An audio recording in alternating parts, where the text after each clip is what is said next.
ನಮಸ್ಕಾರ, welcome back to Hamsa's kitchen channel. ಯಾರೆಲ್ಲ ನಮ್ಮ ಚಾನಲ್ನ ಫಸ್ಟ್ ಟೈಮ್ ನೋಡ್ತಾ ಇದ್ದೀರಾ ಅವ್ರು ದಯವಿಟ್ಟು ಈ ವಿಡಿಯೋನ ಕೊನೆ ತನಕ ನೋಡಿ. ಇದೊಂದು ಹೆಲ್ತಿ ರೆಸಿಪಿ ಆಗಿರುತ್ತೆ. ಸೊ ಅದೇ ಮುಲ್ಲಂಗಿ ಚಟ್ನಿ ಅಂತ ಹೇಳಿ. ಸೊ ಒಂದೇ ರೀತಿ ಚಟ್ನಿ ನೀವು ಮಾಡಿ ಮೈಂಡಲ್ಲಿ ಬೋರ್ ಆಗಿರುತ್ತೆ. ಸೊ ಅಂಥವರು ಈ ರೆಸಿಪಿನ ಟ್ರೈ ಮಾಡ್ಬೋದು. ಅದು ಅಲ್ದಿರ ಇದೊಂದು ಹೆಲ್ತಿ ರೆಸಿಪಿ. ಸೊ ಗ್ಯಾಸ್ಟ್ರಿಕ್ ಇರೋರಿಗೆ ಮುಲ್ಲಂಗಿ ತುಂಬಾ ಒಳ್ಳೆಯದು. ಇದು ತಿನ್ನೋದ್ರಿಂದ ಗ್ಯಾಸ್ಟ್ರಿಕ್ ಕೂಡ ಕಂಟ್ರೋಲ್ ಆಗುತ್ತೆ. ಸೊ ಬನ್ನಿ ಈಗ ಮುಲ್ಲಂಗಿ ಚಟ್ನಿ ಹೇಗೆ ಮಾಡೋದು ಅಂತ ತೋರಿಸ್ಕೊಡ್ತೇನೆ. ಮೊದಲಿಗೆ ಸ್ಟವ್ ಆನ್ ಮಾಡಿಕೊಂಡು ಒಂದು ಪ್ಯಾನ್ ಇಟ್ಕೊಂಡಿದ್ದೀನಿ. ಈಗ ಇದಕ್ಕೆ ಒಂದು ಅರ್ಧ ಸ್ಪೂನಷ್ಟು ಜೀರಿಗೆ ಹಾಕೋತಾ ಇದ್ದೀನಿ.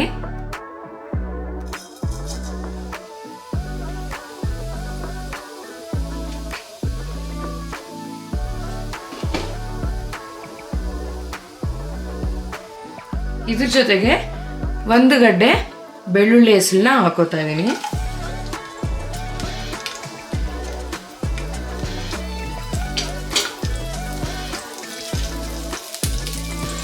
ಎರಡು ಮೀಡಿಯಂ ಸೈಜ್ ಮುಲ್ಲಂಗಿನ ಈ ರೀತಿ ಸಣ್ಣ ಕಟ್ ಮಾಡ್ಕೊಂಡಿದ್ದೀನಿ. ಇದನ್ನು ಕೂಡ ಹಾಕೋತಾ ಇದ್ದೀನಿ. ಇದ್ರ ಜೊತೆಗೆ 2 ಹಸಿಮೆಣಸಿನ್ಕಾಯಿ, 2 ಒಣಗಿದ ಮೆಣಸಿನ್ಕಾಯಿ. ಮುಲ್ಲಂಗಿನ ಯಾಕೆ ಎಣ್ಣೆನಲ್ಲಿ ಈ ರೀತಿ ಫ್ರೈ ಮಾಡ್ಕೋತಾ ಇದ್ದೀರಿ ಅಂತಂದರೆ, ಮುಲ್ಲಂಗಿನಲ್ಲಿ ತುಂಬ ಘಾಟು ಮತ್ತು ತುಂಬ ಖಾರ ಇರುತ್ತಲ್ವ. ಸೊ ಅದಕ್ಕೋಸ್ಕರ ನಾವು ಫಸ್ಟ್ ಎಣ್ಣೆನಲ್ಲಿ ಈ ರೀತಿ ಫ್ರೈ ಮಾಡ್ಕೋಬೇಕು.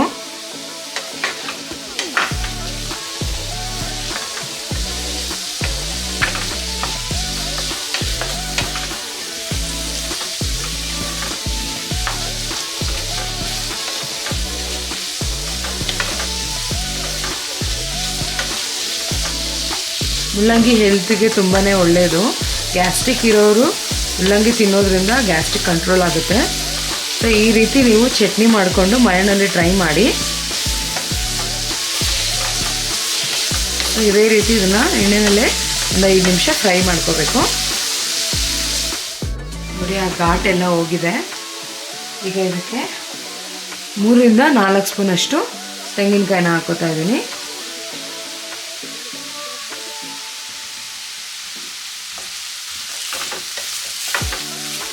ತೆಂಗಿನಕಾಯಿನ ಜಸ್ಟ್ ಒಂದು ಸ್ವಲ್ಪ ಬಿಸಿ ಆಗೋದಕ್ಕೆ ಮಾತ್ರ ಬಿಡಿ ಅಷ್ಟೇ.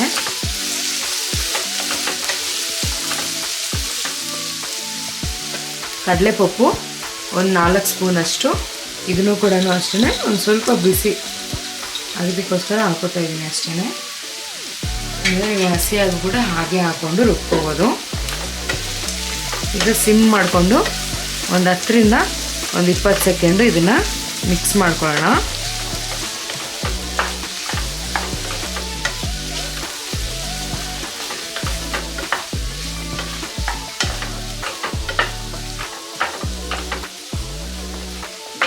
ಸ್ಟವ್ ಆಲ್ರೆಡಿ ಆಫ್ ಮಾಡಿದ್ದೀನಿ. ಇದನ್ನು ಕಂಪ್ಲೀಟಾಗಿ ತಣ್ಣಗೆ ಹಾಕಿದೆ. ಈಗ ಸ್ಟವ್ ಆಫ್ ಮಾಡಿದ್ದೀನಿ. ಇದನ್ನು ಕಂಪ್ಲೀಟಾಗಿ ತಣ್ಣಗಾಗೋದಕ್ಕೆ ಬಿಡೋಣ. ಈಗ ಮಿಕ್ಸಿ ಜಾರ್ಗೆ ಒಂದು ಸ್ವಲ್ಪ ಕೊತ್ತಂಬರಿ ಹಾಕೋತಾ ಇದ್ದೀನಿ. ಸ್ವಲ್ಪ ಹುಣಸೆಹಣ್ಣು, ಒಂದು ಗೋಲಿ ಗಾತ್ರದಷ್ಟು ಹುಣಸೆಹಣ್ಣು, ಅದೇ ನಾವು ಆಲ್ರೆಡಿ ಫ್ರೈ ಮಾಡ್ಕೊಂಡಿರುವಂಥ ಈ ಮಿಕ್ಸ್ನ ಹಾಕೋತಾ ಇದ್ದೀನಿ.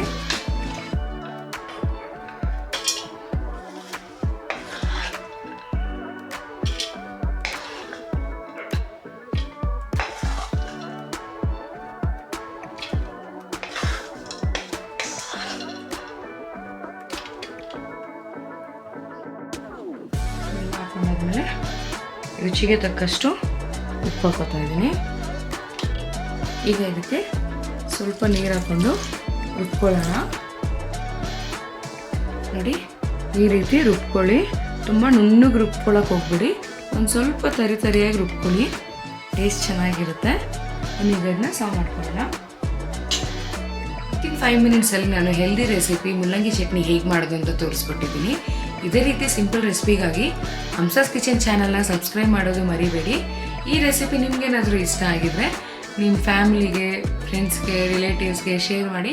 ಅವ್ರಿಗೂ ಕೂಡ ಹೇಳಿ ನಮ್ಮ ಚಾನಲ್ನ ಸಬ್ಸ್ಕ್ರೈಬ್ ಮಾಡೋದಕ್ಕೆ. ಇದೇ ರೀತಿ ನಿಮ್ಮ ಸಪೋರ್ಟ್ ನಮ್ಮ ಮೇಲೆ ಇರಲಿ ಅಂತ ಹೇಳ್ತಾ ಈ ವಿಡಿಯೋ ನೋಡಿದ್ದಕ್ಕಾಗಿ ಧನ್ಯವಾದಗಳು.